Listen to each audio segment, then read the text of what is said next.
to help these children out with.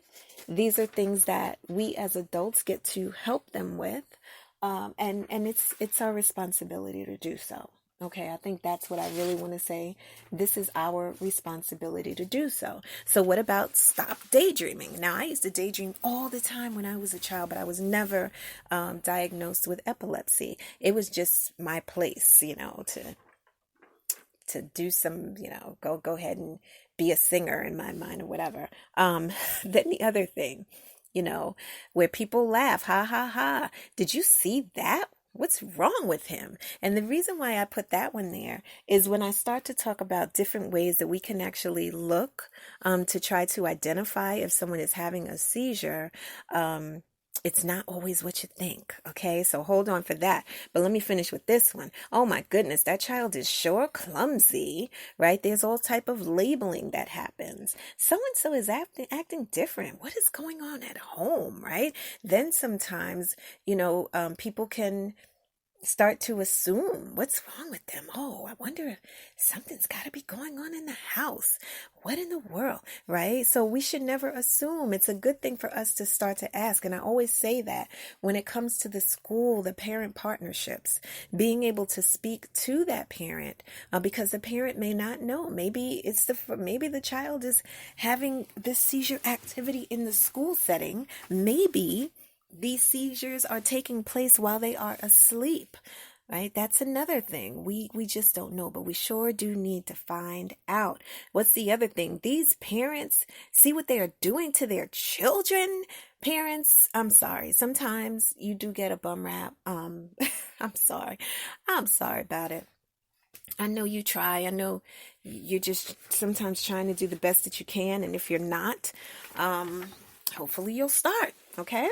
There's always room for growth, but there's all kinds of things that happen when children may be experiencing these seizures, especially in the classroom setting, or even if it's an adult, right? And they're at work, and sometimes people don't want to tell, and that's another thing. Like, do you tell? If your child has epilepsy and they're in school, do you tell? We're going to talk about that on another podcast. That's important to talk about. I'm going to talk about epilepsy and education, and just what my experience was. And I think it was meaty. It's meaty what I have to share with you because I lived it myself. And see, it's always helpful to talk about these things. And so what else do we have going on here?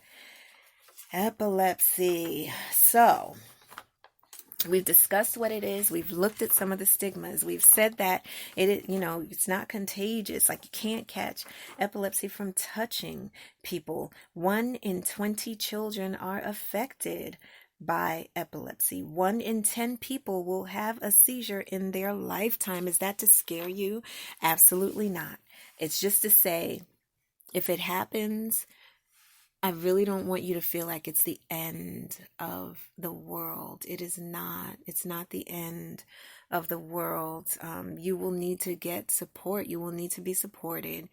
You will need to start either having someone do some research for you, because you may, if you're diagnosed and you're older, right? If it's a teenager, if it's a middle-aged person, if it's an older person, it can kind of, the way that it can affect your body normally after a person has a seizure, like they want to sleep. But the thing is, like my daughter, she's writing, basically the book is just about done. She has a book that's called Epilepsy Stop, and I'll be telling you more about that. That's the book that we presented. She had a Make-A-Wish to meet Oprah, and we did a vision board maybe in 2018, and a lot of things on that vision board took place, some really good things. And then that happened too with the Make-A-Wish Foundation, so that was really nice. She'd seen a movie that she enjoyed. I guess it was A Wrinkle in Time, and then just wanted to talk to her as her homeschool mom, just kind of say, hey, this is who this woman is.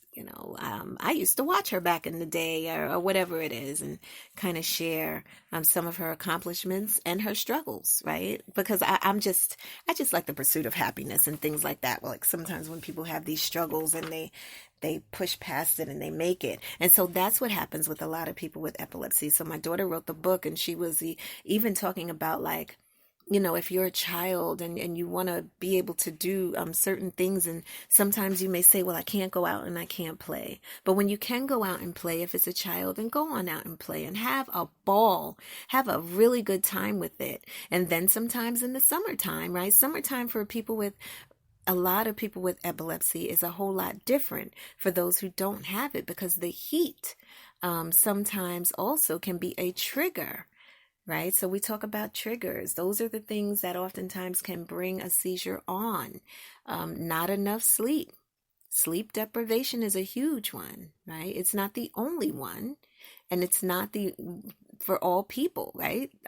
Some people, because of the epilepsy, they have a second diagnosis of insomnia that comes with it. Some people, when we talk about disabilities, it's not that the epilepsy necessarily is the disability, but there's a disability, that actually, like ADHD, ADD, that comes with it because of how the seizures have affected the person's brain. Okay? So this is what I want us to pay attention to. When we talk about recognizing the common symptoms for epilepsy, okay? Let's just say this. Sometimes it's blank staring. We talked about that absence seizure. But what about this? Did you know that someone could be chewing? They don't have anything in their mouth, hopefully not, and they're just chewing. Just chewing. Can you picture that? They're not eating. There's no food in front of them. There's no gum in their mouth. They're just staring straight ahead and they're chewing. Or someone who's fumbling. And you're looking at them like, what are they doing?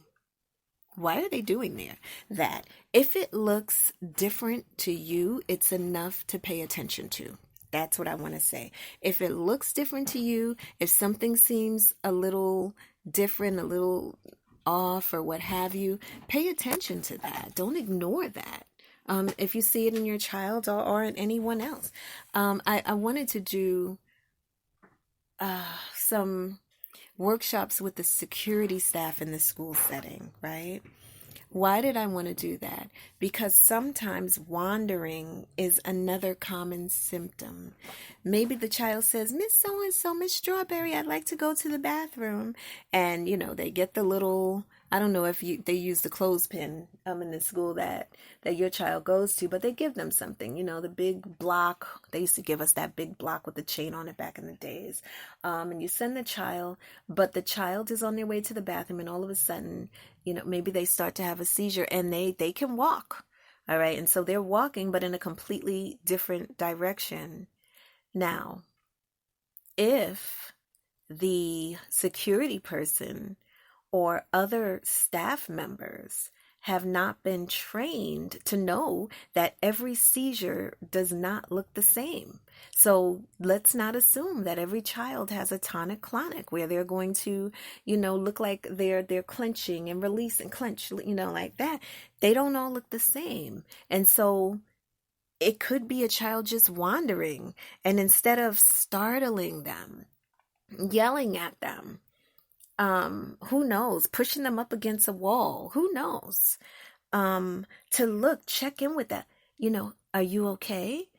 And then if they don't respond and keep walking, do not assume it's because they're being disrespectful. That may not be the case at all. It may not be the case at all. Shaking is another one, right?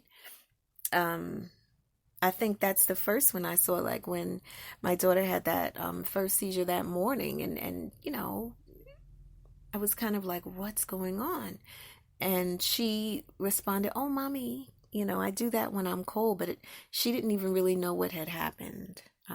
But I did, because I watched it.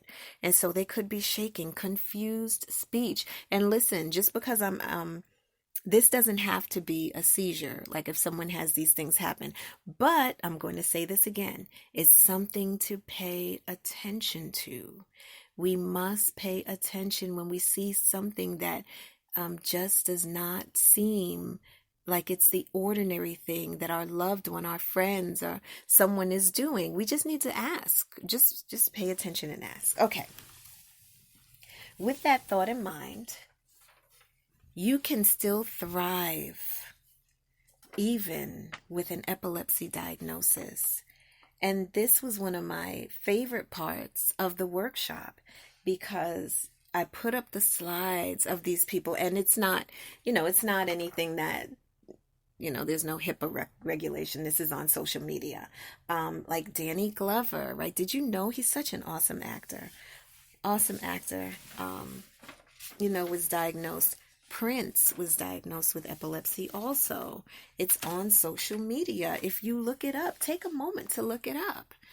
And the thing was, it's almost like this thing that could have worked out is so-called not so good. I have a favorite scripture, Romans 8:28, that says all things work together for good to those who love God and those who are called according to his purpose. And so, somebody may say, well, Prince didn't love God. Well, listen, we're not doing that right now, okay?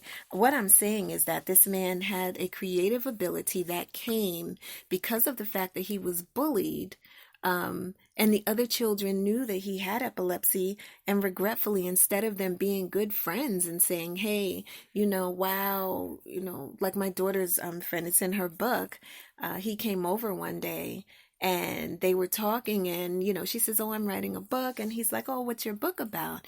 And I think were they 9? They might have been 9 years old. What's your book about? And she says, my book is about epilepsy. And he looks at her and he says, what's that? Right? And she begins to tell him what it was. And this little sweet boy looked like he wanted to cry. And he just said, I didn't know, like, you don't look like you have epilepsy. So for all the people, I think I read one time, I don't listen to his music. I think his name is Lil Wayne. He's also on social media stating that he has epilepsy or had, I'm not sure. And someone say, yeah, because he looks like it. He sure does. He looks like he has epilepsy. Well, what in the world does that mean? People don't look like they have epilepsy. They just don't look like they have epilepsy, okay? So it could be anyone, and we don't want to stigmatize people. That's what causes people to clamp up and not talk about it. When people try sometimes to make them feel bad because they have a condition that they are bravely going through life with. We should not be the ones to make them feel bad about it. There's some Susan Boyle, right? The singer that was on American Idol, her. And then there's some people, and y'all have to pardon me because I'm not into football. How come I don't know this man's name? It's in my other notes. There's a hockey player. These are famous people. I'm sorry. Sorry, football players. You can tell I wasn't watching the Super Bowl. But either way, let's see who else. There are other people, and my what do I want to say? My thoughts and my prayers go out to Cameron Boyce's parents. I keep saying that I would love to just reach out to them. Because of what they had to experience. And many of you watched this young man, so gifted and very talented. And one thing that his mom said during the interview, because I believe it said that, please forgive me if I'm wrong, but I feel like he had his first seizure, I think, when he was around 16 years old. And so, then he didn't have one for a long time after that. I'm pretty sure I have the story right, and if I don't, please forgive me. But something like that, he had one, he didn't have another one for a long time, and then he had another one. So then, they started the medication. But something she said was so profound. She said, I'm glad that I didn't know about SUDEP. She said, because if I did, then she probably would have wanted to keep him in a plastic bubble. right? And keep him away from the world and keep him very, very close to her. But because of the fact that she did not know about that, it allowed her to be able to let her son basically fly and be free and act and do different things. And so that's,